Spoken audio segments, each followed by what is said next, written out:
안녕하세요. 요즘 ESG 경영 정말 많이들 이야기하죠. 이제는 뭐 선택이 아니라 필수잖아요. 그런데 한번 상상해 보세요. 전 세계 모든 기업이 마치 약속이라도 한 것처럼 똑같은 언어로 ESG를 이야기한다면 어떨까요? 오늘 우리가 파헤쳐볼 ISA 428 프레임워크가 바로 그 꿈을 현실로 만들어줄 열쇠입니다. 자, 지금부터 저랑 같이 한번 제대로 알아보시죠. 자, 한번 생각해 보세요. 서울에 있는 대기업이랑 저 멀리 상파울루에 있는 스타트업이 어떻게 똑같은 방식으로 지속 가능성을 보고할 수 있을까요? 사실 이게 바로 지금 우리가 마주한 문제의 핵심이에요. 지금은요, 전 세계 ESG 보고 기준이 정말 제각각이거든요. 비유하자면 모두가 다른 나라 말로 소통하려고 애쓰는 것과 같아요. 이러니 투자자도 우리 같은 소비자도 혼란스러울 수밖에 없겠죠. 바로 그 해답이 여기 있습니다. IW48. 이건 뭐랄까 ESG 세계의 로제타 스톤이라고 생각하시면 딱 맞아요. 고대 문자를 해독해줬던 그 돌처럼요. 국제표준화기구, 바로 그 유명한 ISO가 만든 건데요. 이 프레임워크는 어떤 조직이든 크든 작든 ESG 원칙을 그냥 서류상으로만 두는 게 아니라 진짜 조직의 문화와 운영에 자연스럽게 녹여낼 수 있도록 도와주는 아주 실용적인 가이드북이라고 할 수 있습니다. 그럼 이 IYA 48이 추구하는 목표는 뭘까요? 아주 명확합니다. 바로 일관성, 비교 가능성, 그리고 신뢰성. 이 세 가지예요. 이게 왜 그렇게 중요하냐고요? 생각해 보세요. 투자자들이 사과랑 오렌지를 비교하면서 뭐가 더 나은지 고민하는 게 아니라 이제는 사과는 사과끼리 딱 놓고 비교하면서 훨씬 현명한 결정을 내릴 수 있게 되는 거죠. 이렇게 되면 기업의 진짜 노력이 제대로 평가받는 그런 세상이 열리는 겁니다. 자, 그럼 이렇게 강력한 프레임워크는 도대체 어떤 기반 위에 서 있는 걸까요? 마치 튼튼한 건물의 기초처럼 이 모든 것을 떠받치는 6가지 핵심 원칙이 있습니다. 이 원칙들이야말로 IW48의 심장이라고 할 수 있죠.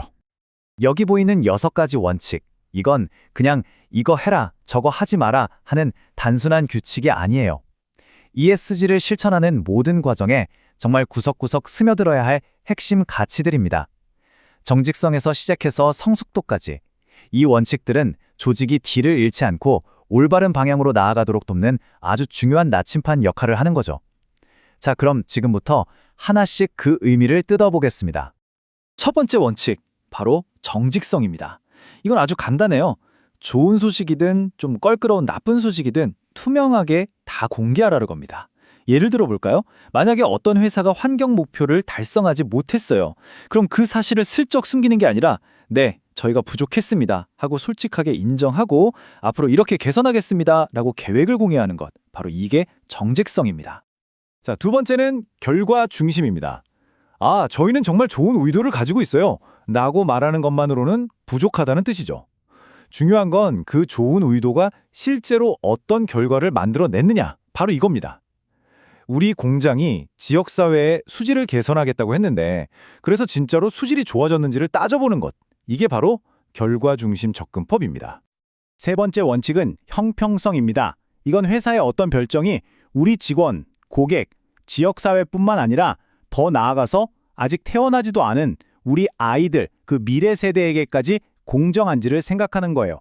지금 당장의 이익 때문에 미래 세대가 짊어져야 할 환경 오염 같은 비용을 만들어서는 안 된다는 아주 중요한 의미를 담고 있습니다. 네 번째는 바로 리스크와 기회입니다. 이 원칙은 우리에게 ESG를 단순히 또 돈 들어갈 일이나 귀찮은 규제로만 보지 말라고 이야기해요. 예를 들어 기후변화는 분명히 사업에 엄청난 리스크죠. 하지만 동시에 이걸 기회로 삼아서 친환경 신기술을 개발하고 새로운 시장을 먼저 차지할 수도 있잖아요. 마치 동전의 양면처럼 리스크와 기회를 모두 보는 지혜가 필요하다는 겁니다. 다섯 번째 원칙은 증거 기반입니다. 우리가 탄소 배출을 좀 줄인 것 같은데 이런 느낌적인 느낌으로 말하는 게 아니에요. 작년과 비교해서 탄소 배출량을 정확히 15% 줄였습니다. 이렇게 검증 가능한 데이터, 즉 팩트로 말해야 한다는 거죠. 추측이 아니라 확실한 사실에 기반할 때 우리의 주장은 비로소 힘을 얻게 됩니다. 그리고 드디어 마지막 6번째 원칙, 바로 성숙도입니다. 이건 정말 중요한 메시지를 담고 있어요. ESG를 그냥 연말 보고서에 넣기 위한 체크리스트 정도로 생각하지 말라는 겁니다. 그게 아니라 회사의 모든 의사결정 과정에 ESG가 너무나 자연스럽게 고려되는 그야말로 조직의 진짜 DNA로 만들어야 한다는 거죠. 자, 이렇게 6가지 원칙이라는 아주 튼튼한 토대를 살펴봤습니다. 그럼 이제 그 위에서 실제로 이 프레임워크의 엔진이 어떻게 돌아가는지 그 심장부로 한번 들어가 볼 시간입니다. 바로 리스크, 기회, 그리고 중요성이라는 아주 핵심적인 개념에 대해서 알아볼게요. 이 표를 보시면 개념이 확 와닿으실 거예요. 보세요. 대규모 홍수가 났다고 해봅시다. 이건 당연히 인명과 재산에 피해를 주는 끔찍한 리스크죠. 하지만 그 이면을 한번 볼까요? 바로 이 재난 때문에 더 튼튼한 홍수 방어 시스템을 개발해야 할 필요가 생기고 파괴된 서식지를 복원하는 새로운 사업이 생겨날 수도 있습니다. 즉, 새로운 기회가 만들어지는 거죠. 이처럼 모든 사건에는 이런 양면성이 존재합니다. 그렇다면 조직은 이 복잡한 리스크와 기회를 어떻게 체계적으로 관리할 수 있을까요? 바로 이 6단계 프레임워크를 따르는 겁니다.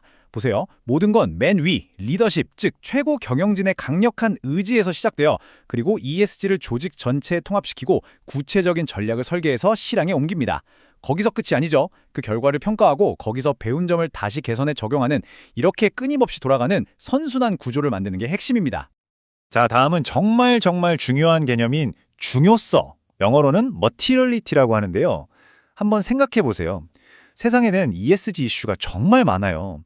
탄소 배출, 물 사용, 공급망 인권 문제, 이 모든 걸 한 회사가 한 번에 다 해결할 수는 없잖아요.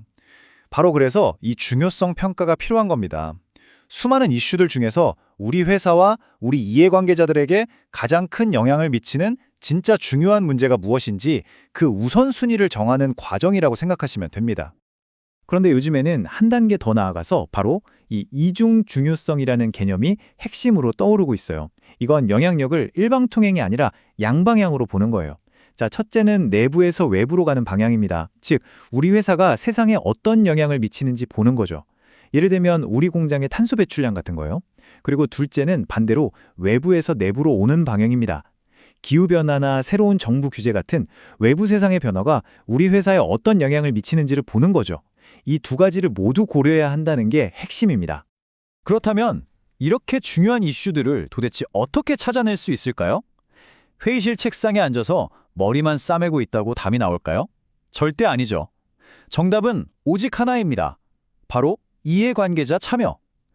우리 공장 바로 옆에 사는 주민들, 우리 제품을 매일 쓰는 고객들, 우리 회사에 돈을 투자한 투자자들, 이런 분들의 목소리를 직접 듣지 않고서는 무엇이 우리에게 진짜 리스크이고 또 기회인지 결코 알 수 없습니다. 자, 이제 우리에게 무엇이 중요한지 파악했습니다. 그럼 다음 단계는 뭘까요?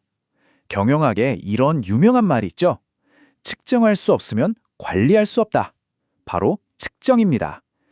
이제 우리의 노력을 어떻게 구체적인 숫자로 보여주고 또 세상과 소통할 것인지 그 이야기로 넘어가 보겠습니다.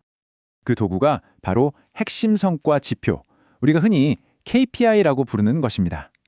KPI는 정직성이나 형평성처럼 약간은 추상적으로 들릴 수 있는 원칙들을 우리 공급망 직원들의 인권 교육 이수율 95% 달성이나 여성 임원 비율 30%까지 확대와 같이 아주 구체적이고 측정 가능한 목표로 바꿔주는 역할을 합니다. 막연한 다짐을 실질적인 행동과 결과로 바꾸는 힘, 그게 바로 이 KPI의 진짜 힘이죠.